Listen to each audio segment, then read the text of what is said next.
భారీ వర్షాలపై సీఎం రేవంత్ అత్యవసర సమీక్ష నిర్వహించారు. మంత్రులు భట్టి, ఉత్తమ్, పొంగులేటి, తుమ్మల ఈ సమావేశానికి హాజరయ్యారు.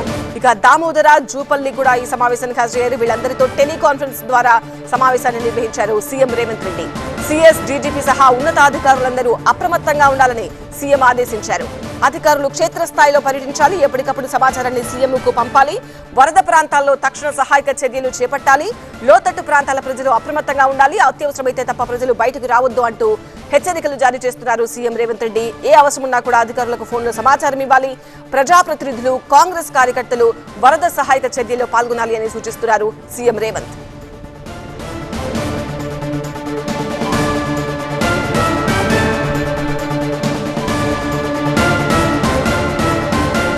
సీఎం రేవంత్ రెడ్డి నిర్వహిస్తున్న సమీక్షకు సంబంధించిన మరింత సమాచారం అందించేందుకు టీవీ9 ప్రతినిధి లక్ష్మీకాంత్ మనకు లైవ్ లో జాయిన్ అయ్యారు. లక్ష్మీకాంత్, అధికారులకు ఎలాంటి ఆదేశాలు జారీ చేశారు, ముఖ్యంగా ఏ ప్రాంతాలపై ఎక్కువ ఫోకస్ చేస్తున్నారు? ఇప్పుడు తెలంగాణ వ్యాప్తంగా కూడా భారీ వర్షాలు దంచి కొడుతున్నాయి. అత్యధికంగా 44 సెంటీమీటర్ల వరకు కొన్ని జిల్లాల్లో భారీ వర్షం పడడంతో భారీ వరదలు వస్తున్న పరిస్థితి. అయితే తెలంగాణ ముఖ్యమంత్రి రేవంత్ రెడ్డి మంత్రులతో పాటు ఇతర శాఖల ఉన్నతాధికారులతో ప్రత్యేకంగా టెలికాన్ఫరెన్స్ నిర్వహించారు. ఏదైతే వరద ముంపు ప్రాంతాలు ఉంటాయి, ఇమ్మీడియట్గా అక్కడ తక్షణ సహాయక చర్యలు అందించాలి, అవసరమైతే ఆ ప్రాంతానికి వెళ్ళి ప్రజలకు అందుబాటులో ఉండి సహాయక చర్యలు చేపట్టాలి, ఎక్కడైతే వాటర్ స్టాగ్నెట్ అదేవిధంగా ట్రాఫిక్ సమస్యలు లాంటివి ఏమైనా ఉంటాయి కానీ ఇమ్మీడియట్గా క్లియర్ చేయాలి చెప్తున్నారు. ప్రధానంగా ఇప్పుడు హైదరాబాద్ నగరానికి చూసుకుంటే మొత్తం హైదరాబాద్ నగర వ్యాప్తంగా కూడా మొత్తం 650 చదరపు కిలోమీటర్ల వ్యాప్తంగా విస్తరించిన గ్రేటర్ హైదరాబాద్ మున్సిపల్ కార్పొరేషన్తో పాటు చుట్టుపక్కల ప్రాంతాల్లో భారీగా వర్షం కురుస్తుంది. దీంతో స్వయంగా ముఖ్యమంత్రి ఆదేశాలతో సిఎస్ శాంతికుమార్తో పాటు పట్టణ మున్సిపల్ శాఖ ప్రిన్సిపల్ సెక్రటరీ దానకిషోర్, ఇతర పోలీస్ అధికారులు, ఉన్నతాధికారులు అందరూ కూడా సమావేశమైనారు.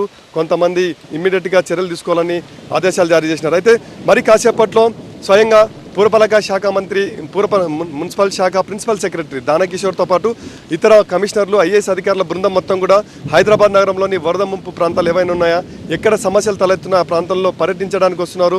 దీంతో ఇప్పటి వరకు కూడా హైదరాబాద్ నగరంలో 141 వాటర్ స్టాగ్నెట్ పాయింట్లలో మొత్తం అవే కాకుండా ఇంకా అదనంగా ఒక 20 ప్రాంతాల్లో కూడా వాటర్ స్టాగ్నెట్ కావడంతో అక్కడంతా కూడా అధికారులు అప్రమత్తమై డిఆర్ఎఫ్ సిబ్బంది, జిహెచ్ఎల్ సిబ్బంది వాటర్ను క్లియర్ అయితే చేయగలిగినారు. కానీ భారీగా వస్తున్న వరదల కారణంగా, వర్షాల కారణంగా హుస్సేన్ సాగర్ కూడా భారీగా వరద నీరు వచ్చే అవకాశం ఉంది. మనం చూడొచ్చు రైట్ సైడ్లో ఇక్కడ ఉన్నటువంటి హుస్సేన్ సాగర్కు స్లూయిజ్ గేట్లను 2 అడుగుల మేరకు అదనంగా 3 అడుగులకు పైకి లేపి వరద నీటిని మొత్తం కూడా దిగువ ప్రాంతాలకు విడుదల చేస్తున్నారు. ఈ నేపథ్యంలో దిగువ ప్రాంతం హుస్సేన్ సాగర్కు దిగువ ప్రాంతంలో ఉన్నటువంటి 13 కాలనీలు అంటే దోమలగూడ, అశోక్ నగర్, ఈ తదితర ప్రాంతాలు మొత్తం 13 కాలనీలు అప్రమత్తం చేస్తున్నారు. అవసరమైతే ఆ ప్రాంతాల్లో మైకుల ద్వారా అనౌన్స్ చేయాలని హెచ్చరిస్తున్నారు.